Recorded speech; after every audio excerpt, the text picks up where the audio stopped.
Hello friends, പുതിയൊരു വീഡിയോയിലേക്ക് സ്വാഗതം. എന്താണ് കണ്ടന്റ് ഐ ഡി ക്ലെയിം എന്നതാണ് ഇന്നത്തെ വീഡിയോയിൽ നോക്കുന്നത്. നമ്മൾ കോപ്പിറൈറ്റ് പ്രൊട്ടക്റ്റഡ് ആയിട്ടുള്ള കണ്ടന്റ് ഉള്ള വീഡിയോസ് എല്ലാം അപ്ലോഡ് ചെയ്യുകയാണെങ്കിൽ നമ്മുടെ വീഡിയോയ്ക്ക് കണ്ടന്റ് ഐ ഡി ക്ലെയിം ലഭിക്കാം.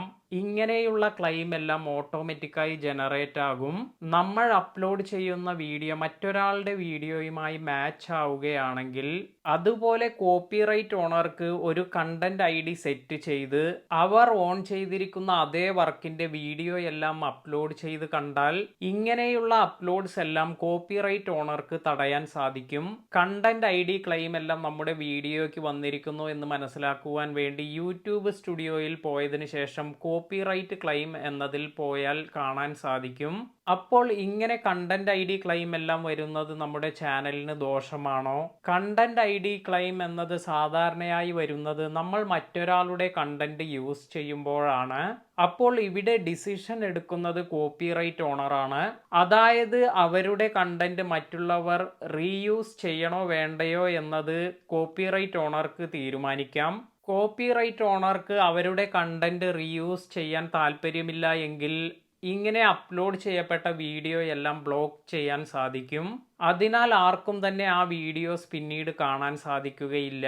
നമ്മുടെ വീഡിയോ കോപ്പിറൈറ്റ് ഓണർക്ക് വേൾഡ് വൈഡ് ആയി അല്ലെങ്കിൽ ഏതെങ്കിലും ഒരു റീജൺ അല്ലെങ്കിൽ കൺട്രീസ് എല്ലാം സെലക്ട് ചെയ്ത് ബ്ലോക്ക് ചെയ്യാൻ സാധിക്കും. കണ്ടന്റ് ഐ ഡി ക്ലെയിം നമ്മുടെ ചാനലിൽ ലഭിച്ചാൽ എന്തെല്ലാമാണ് നമുക്ക് ചെയ്യാൻ സാധിക്കുക എന്ന് നോക്കാം.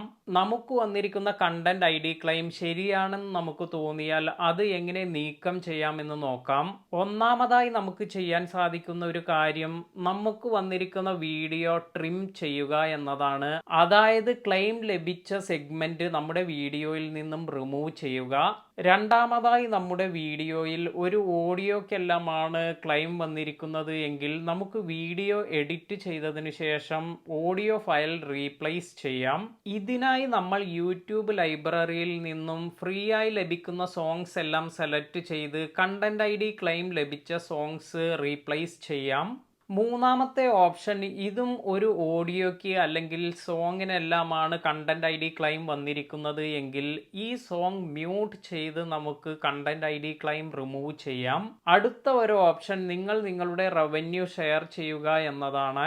നിങ്ങൾ യൂട്യൂബ് പാർട്ട്ണർ പ്രോഗ്രാമിൽ ഉണ്ടെങ്കിൽ അതുപോലെ നിങ്ങളുടെ മ്യൂസിക്കിന് ക്ലെയിം എല്ലാം ലഭിക്കുകയാണെങ്കിൽ നിങ്ങൾക്ക് ആ മ്യൂസിക്കിൽ നിന്നും ലഭിച്ചിരിക്കുന്ന റവന്യൂ ഇത് മ്യൂസിക് പബ്ലിഷർക്ക് ഷെയർ ചെയ്യാം. ഇനി നിങ്ങൾക്ക് കണ്ടന്റ് ഐ ഡി ക്ലെയിം ലഭിച്ചു, എന്നാൽ നിങ്ങൾക്ക് ഇത് ശരിയായല്ല നിങ്ങൾക്ക് കണ്ടന്റ് ഐ ഡി ക്ലെയിം ലഭിച്ചിരിക്കുന്നത്, അതായത് ഇൻകറക്റ്റ് ആയിട്ടാണ് ഈ കണ്ടന്റ് ഐ ഡി ക്ലെയിം വന്നിരിക്കുന്നത് എന്ന് തോന്നിയാൽ നിങ്ങൾക്ക് ഈ ക്ലെയിം ഡിസ്പ്യൂട്ട് ചെയ്യാൻ സാധിക്കും. പക്ഷേ ഇങ്ങനെ ഡിസ്പ്യൂട്ട് ചെയ്യുമ്പോൾ നമ്മൾ ശ്രദ്ധിക്കേണ്ട ഒരു കാര്യം, വാലിഡായ ഒരു റീസൺ ഉണ്ടെങ്കിലേ നമ്മൾ ഡിസ്പ്യൂട്ട് ചെയ്യാവൂ. അല്ലെങ്കിൽ കണ്ടന്റ് ഓണർ നിങ്ങളോട് ഈ വീഡിയോ റിമൂവ് ചെയ്യാൻ ആവശ്യപ്പെട്ടേക്കാം. ഇങ്ങനെ വന്നാൽ നമുക്ക് നമ്മുടെ ചാനലിന് ഒരു കോപ്പിറൈറ്റ് സ്ട്രൈക്ക് എല്ലാം ലഭിക്കാം.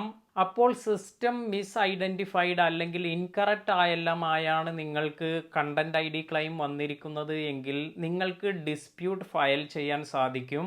ഇങ്ങനെ നമ്മൾ ഒരു ഡിസ്പ്യൂട്ട് ഫയൽ ചെയ്യുമ്പോൾ കോപ്പിറൈറ്റ് ഓണർക്കും ഒരു നോട്ടിഫിക്കേഷൻ പോകും. അതുപോലെ കോപ്പിറൈറ്റ് ഓണർക്ക് 30 ദിവസം ഈ നോട്ടിഫിക്കേഷന് റെസ്പോണ്ട് ചെയ്യാനുള്ള സമയം ലഭിക്കും. ഇനി content I D claim dispute ചെയ്യാൻ സാധിക്കുന്ന മറ്റു സാഹചര്യങ്ങൾ എന്തെല്ലാം എന്ന് നോക്കാം.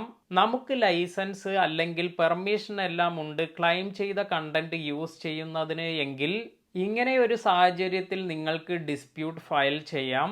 കണ്ടന്റ് ഐ ഡി ക്ലെയിം എന്താണെന്ന് നിങ്ങൾക്ക് മനസ്സിലായി എന്ന് കരുതുന്നു.